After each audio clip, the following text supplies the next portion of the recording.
our program spotlights people in our city who are involved in activities designed to foster good human relations. I am Michael Keller, the chair of the Annapolis Human Relations Commission and your host. The commission is a city board that seeks to promote equal opportunity and to eliminate discrimination. My guest today is Carl O. Snowden, the Director of Civil Rights for the State of Maryland Attorney General's Office, and also the guiding light and chief organizer behind the Martin Luther King Jr. Awards programs in Anne Arundel County, which will be the topic of our program today. Carl, thank you for appearing on Annapolis Mosaics. Thank you very much for the invitation.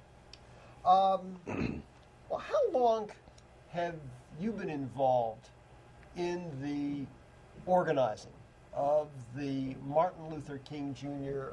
Awards program, and what got you interested in starting this whole endeavor? Well, Mike, as you know, there are two programs. There's the Martin Luther King Jr. Memorial Breakfast, which this year is 29 years old. So it was 29 years ago when we originally started the Martin Luther King Jr. Memorial Breakfast. And the mayor at the time was Dick Hillman. So how far this goes back. And I met with Mayor Hillman and several other people and said, look, we don't have any program in the city of Annapolis that honors Dr. King. And the mayor then agreed that we would do a program.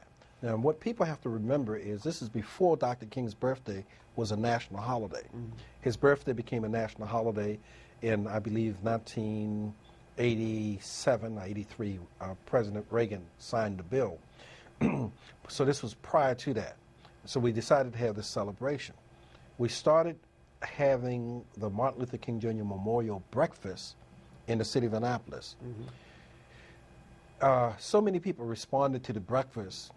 7 years later, we decided to host the Martin Luther King Jr. Awards dinner. So one is a dinner, one is a breakfast. The dinner's been going on for 22 years, 2 decades. And as you know, it's grown to be one of those premier events honoring Dr. King. Where does the Fannie Lou Hamer Awards program fit into that, where you honor women? That's right. What had happened was, I'm glad you asked about Fannie Lou Hamer, because many people don't know who she was. But she was a woman who was a Mississippi sharecropper who, during the civil rights movement, heard Dr. King speak. She was 42 years old. And she was so moved by Dr. King's eloquence and his advocacy of voting, because at that point, she had never voted in her life. Most of her friends had never voted. She was on a plantation. She was inspired by Dr. King, got involved in the civil rights movement, and was a woman that helped to ensure that the 1965 Voting Rights Act, which guaranteed African Americans and other minorities the right to vote, she was one of the leading figures behind that. A few years ago, 14 years to be precise, the Martin Luther King Jr. Committee, which hosts these events we've been describing, decided, like Fannie Lou Hamer, there are a lot of women who make a significant contribution to the quality of our lives, but most people have never heard of them. They just go about doing their normal business. So we decided we were going to name an award after Fannie Lou Hamer, and what would be unique about this award is that this award would be given to women from various racial backgrounds. We absolutely wanted to make sure that each year 6 or so women would be honored, but they'd come from different racial backgrounds. Because what Fannie Lou Hamer understood was that ultimately, and Dr. King as well, ultimately, none of us are free until all of us are free. And so we began to highlight women.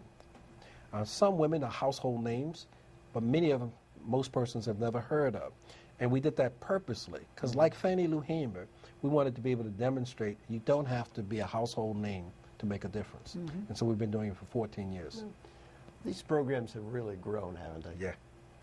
We went from the city of Annapolis, we used to have the maximum we could accommodate was 400 people. We typically at the dinner have over 1,000 people participating. This year's dinner will be at the La Fontainebleau, and will actually occur on the birthday of Dr. King. Dr. King was born on January 15th, 1929. And on Friday, January 15th, 2010, we will be celebrating his birthday. And here is one of the highlights of the dinner. I mean, we're really looking forward to this. As you know, Mike, each year there are a number of people who are selected by various groups to be honored.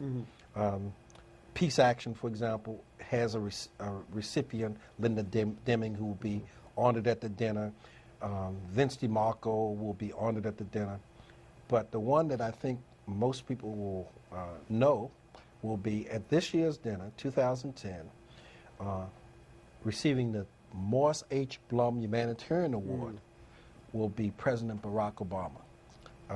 He will be the recipient of this award, and we're working now with Senator Ben Cardin, who's working to either have the president himself there to accept, or in my preference would be the First Lady, Michelle Obama. So we're excited about the prospects of the Obama coming to accept this award. And you knew who Morris Blum was. He was, he died at 95 years of age. He was a local businessman in the city of Annapolis who happened to be Jewish, but who dedicated his entire life to improving employment opportunities for minorities. And he's finally remembered by this community. And I remember Mr. Blum very well. He was just an absolute gentleman. And he always made his radio station available for public service and other kinds of announcements and programs for groups that are interested in social justice issues. And we have decided the best way to honor him is to honor men and women who've been like pioneers. And certainly President Barack Obama's campaign, historic as it was a pioneering event, and we wanted to give him that award in memory of Mr. Blum. Because of the great work that he's done. Now, the dinner will take place, obviously, on January 15th. It begins at 6 p.m. I should really caution people, it always a sellout. People should not wait the last minute to actually get tickets to the dinner. It always gets sold out. And once we've absolutely confirmed that it's either going to be President Obama or the First Lady, I guarantee you there won't be any tickets left. Oh, I'm certain. Who serves on the Martin Luther King Jr. Awards Committee? It's not necessarily individuals by name, but what groups are represented on this awards committee? And how does the committee go about selecting the award recipients? You mentioned that there were groups that select certain award recipients, but how does the committee arrive at the nominees? And tell our viewers a little bit about the procedures that you have to ensure that the award recipients represent the community broadly, and that the same people aren't recognized over and over again. Mike, that's an excellent question, and it's the one question that is asked more often than not. On the Martin Luther King Jr. Memorial Breakfast, which will be held on Monday, January 18th, 7 awards are given at that breakfast. And the reason those 7 awards are given at the breakfast is there's a consortium of organizations who help sponsor the breakfast. They include the Annapolis Human Relations Commission, the Anne Arundel County Human Relations Commission, the NAACP, Anne Arundel Community College, Anne Arundel County Public Schools, and a host of other organizations. And so what happens is each of those co-sponsoring organizations have a criteria which they use to select their nominee. And on that Monday morning, their nominee is presented with their award. So for each of the organizations who sponsors the breakfast, who gives an award, they have their own criteria. So one would have to check with that organization to find out what its criteria is. Generally, those organizations seek to find people who embrace the attributes of Dr. King. Also during the breakfast, the Links, which is a sorority, the Links organization also gives out an award. It's an essay award. And they've been doing this for 25 years. What they have done is they've had youngsters within the school system write some essay that's related to Dr. King. They have a panel which chooses the winners, and those kids are awarded during the breakfast. Now, during the dinner, the process is similar, except the dinner has several rules that's in place. One is if you've been honored previously at the dinner by any organization, you're not permitted to be honored twice. And the reason for that is to make sure that more people are honored rather than the same persons. And then secondly, the organizations at the dinner, there's a consortium of organizations, the National Coalition of 100 Black Women give an award, Peace Action gives their award, there is an award that's given by the YWCA. So these different community groups give an award during the dinner. Probably the most well-known aspect of both the breakfast and the dinner, and it's the one which provides the greatest draw, although not always the most enlightening parts of the events, is the keynote talk, the keynote speech. Thinking back over the 2 to 3 decades that you've been involved in this, Carl, what keynote talks do you remember that really stand out in your mind as being really notable? Things that sort of say, gosh, that really moved me. Well, for me, it would be, I had the pleasure of meeting James Farmer. James Farmer was the head of a group called CORE, Congress for Racial Equality. He was one of the leading civil rights activists of the 60s. He knew Dr. King personally. He knew Malcolm X, Rosa Parks. And by the time I met James Farmer, he was in a wheelchair. He was blind in a wheelchair. But he had this wonderful voice. And I remember him describing in vivid, graphic details of what it was like to be in the civil rights movement in that day. That was, for me, one of the high points of the keynote speakers we've had. Although each of the keynote speakers in their own way have made some contribution to the civil rights movement that was significant. But I guess it's the fact that James Farmer was actually a member on the front lines that I'm reminded of. We had the Reverend Y.T. Walker, who was a lieutenant to Martin Luther King Jr. We had the late Jose Williams, who again was a lieutenant. These people actually were part of the civil rights movement. It was with Dr. King in the heyday of the movement.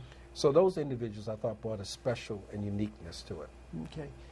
We're going to take a break now, but when we return, we will talk in greater detail with Carl Snowden about other aspects of the Martin Luther King Jr. Awards programs that he has found especially moving.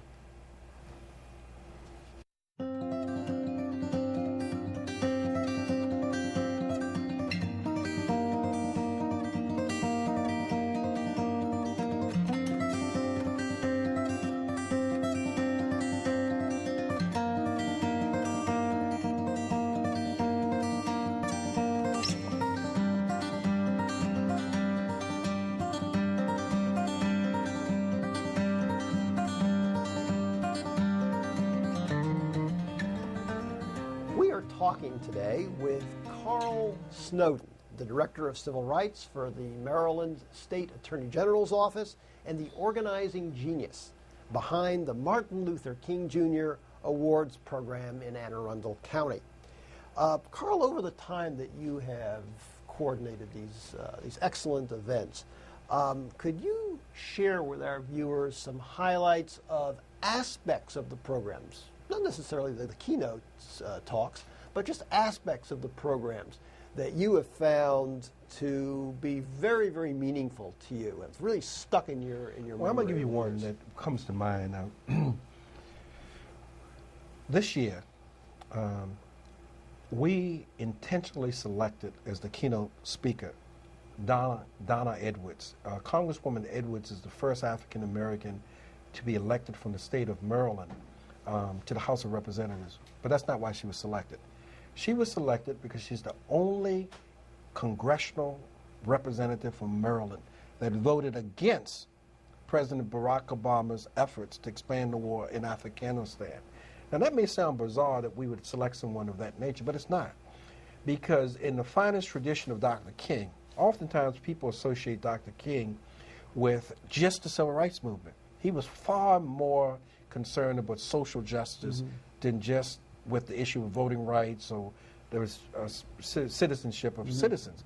He believed in the beloved community, and for him the beloved community was a community based on sisterhood, brotherhood, and peace.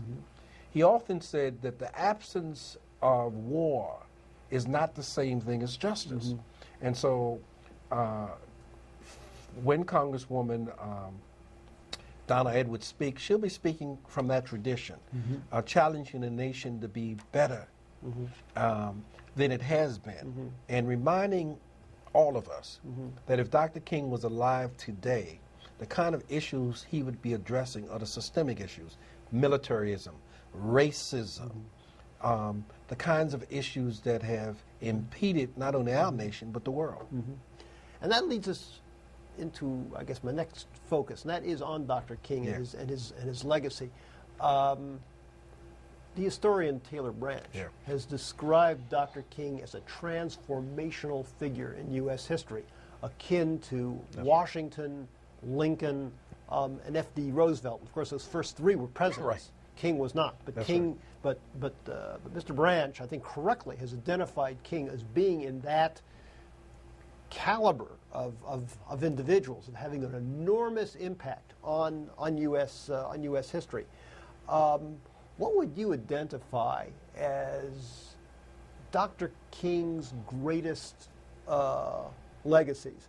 And how do you try to capture them as part of the awards program? You just mentioned using or inviting Congresswoman Donna Edwards in to illustrate the strong commitment that Dr. King had toward peace. Can you give us some other examples of ways in which the awards programs try to integrate in Dr. King's legacies? Mike, a couple ways. Number one, you will note that the honorees that are honored are not people, as I've said before, who are necessarily household names, but they're people who are fighting to make America better. And that's who Dr. King was. I mean, the fact of the matter is that while it's wonderful that we have a national holiday in Dr. King's memory, and that speaks for itself. He's the only African American to ever be honored in such a manner. And while it's wonderful that we'll have in 2011 a memorial to Dr. King at the National Memorial Mall, and people will be able to visit that. If Dr. King was alive today, I am convinced that his notion of the best way to honor him is to finish his unfinished agenda regarding social justice. He would be telling us, if he were alive today, that each of us have a responsibility, indeed a moral obligation, to make the nation and indeed the world better. You know, one of the things I love about Dr. King was when he won the Nobel Peace Prize in 1964, he, and Taylor Branch talks about this as well, he said he had even a greater responsibility, that his winning of the Nobel Peace Prize meant that he now became a world citizen. And if you look at Dr. King from 1964 to 1968, it's a different Dr. King. And here's things that people often don't know about Dr. King. Most people don't have any idea the kind of campaign that was waged against him by the FBI. Under J. Edgar Hoover, there was an attempt by the government, J. Edgar Hoover, FBI, to have Dr. King commit suicide because J. Edgar Hoover hated him and hated the fact he was going to get this Nobel Peace Prize. The Dr. King of 1964 to 1968 is far different from the Dr. King of 1963, from 1955 to 1963. In 1955, when Dr. King first emerged on the national scene, it looks strange to say this, but it's true. All Dr. King was trying to do in 1955 was to allow citizens of color in Montgomery, Alabama, the right to ride on a bus without having being on the back of the bus. He was even willing at one point to compromise to say maybe there are days that whites could, in fact, have a segregated system. But if you look at Dr. King in 1968, I mean, that vision had growing much, much larger than that. And he went from talking about racism in Montgomery, Alabama, to talking about apartheid in South Africa, ending the war in Vietnam, and getting a reluctant president, LBJ, who absolutely got angry with Dr. King because Dr. King would not support his efforts in Vietnam. And the truth of the matter is that Lyndon Baines Johnson, as a president, did more for civil rights than any president in the history of the country, including JFK, who often gets credit, John F. Kennedy. But again, Dr. King said, I cannot separate my moral beliefs from my political beliefs. And he and LBJ parted company. And I think the reason he is held in such high regard, Dr. King is that he remained true to his principles until the very end. If Dr. King were alive today, what would he be talking about now? Oh, the huge disparity that's continued to exist. I mean, if people want to know where he would be on health care, for example, this great debate that's going on, he would be for universal health care without exception. He would be on the front lines calling for an end to the war in Iraq and Afghanistan. Because the approach that we as a country has taken, I think he would be opposed to. And one of the things I think he would definitely be concerned with is the economic disparities that's existing. He would talk about the fact that the rich is getting richer and the poor is getting poorer and the middle class is disappearing. And he would talk about the economic need to do what he called a radical readjustment of our economic system in order to have it to be more equitable and fair. What do you think he would be most pleased about? Several things. Anybody who's lived in this country for the last 40 years have to be pleased with the progress we've made. We've made a tremendous amount of progress. I'm old enough to remember not only the signs that said for colored only, but I remember when gays and lesbians were ostracized and was chastised for their sexual orientation. That's not America today, and largely due to Dr. King. He opened the doors up for women, for gays, for people who had different points of views. Our society is far more reflective of the American people than it's ever been. And while there are still problems that currently exist, I think he would be proud of the progress that we've made, particularly in human relations. When you look at national television and you see a President Barack Obama and a First Lady Michelle Obama, you know that America has changed, and it's coming closer to the vision that Dr. King had. The one thing I'd like to add, Mike, is this. The election of President Barack Obama was not the fulfillment of Dr. King's dream. His dream, again, was based on a beloved community, a nation at peace, and social justice, and we're not there yet. You know, I don't think Dr. King would be surprised at all by Barack Obama's election. Right.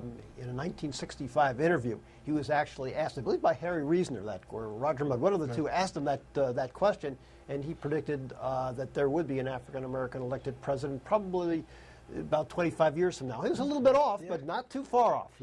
So I don't think he'd be surprised at all. And you know, Bobby Kennedy actually predicted it. Bobby Kennedy in 1968, before his death, was running for the presidency and said that there would be an African-American president in 40 years, and he was right on the mark. Yeah, absolutely, right on the nose. Looking back now at going back to our conversation about the Martin Luther King Jr. Awards program, what do you see as the greatest challenges to the program? The next generation. You and I and others not only can appreciate what the contribution Dr. King has made, but we revere it. Young people, frankly, have taken some things for granted. And one of the things I would urge people to do is we have a website, www.mlkmd.org. And on this website, you'll learn a lot more about who Dr. King was, a lot more about the history of the organization. And one of the things we're attempting to do for the next generation, we built the Martin Luther King Jr. Memorial. The first one that exists in Maryland is at Anne Arundel Community College. And Mike, the whole purpose of that memorial is to get our Anne Arundel County public school system to link with Anne Arundel Community College to begin to teach our young people the history of the King's lesson in terms of history. And so our greatest challenge is to make sure that the generation, King was a product of the 20th century, we've got to make sure the 21st century, the 22nd century, and the 23rd century will appreciate the contributions he's made. Could you mention that website again? Yes. In fact, let me do two things. One, mention the website by saying it is www.mlkmd.org. And for people who want ticket information, they can call 410-760-4115. 410-760-4115. And again, January 15th will be the Martin Luther King Jr. Awards Dinner, and Congresswoman Donna Edwards will be the keynote speaker. We look forward to the community once again celebrating his birthday. One final question. Looking ahead 5 years from now, where would you like to see the Martin Luther King Jr. Awards programs be? Well, I'm hoping that 5 years from now, I'm not sure I'll be the one cheering it, I might add. But 5 years from now, one of the things I'm hoping is we have now drawn people from the Washington, Baltimore metropolitan area. I'd really like to see it become institutionalized, where we'll be able to do it on a statewide basis so that the entire state can have a location it can come to where people from around the state can celebrate it together. Thank you for viewing our program today, and please join us again on Annapolis Mosaics. If you would like to have more information about the Annapolis Human Relations Commission, jot down the information on your screen. You can reach us at 410-263-7998 or by email at hrcommission@annapolis.gov. Or you can check out our webpage at the City of Annapolis website. Go to www.annapolis.gov, click on City Government, then Boards and Commissions, and scroll down to our webpage. And always remember the words of Dr. Martin Luther King Jr., who said, "We have flown the air like birds and swum the seas like fishes, but have yet to learn the simple act of walking the earth as brothers and sisters."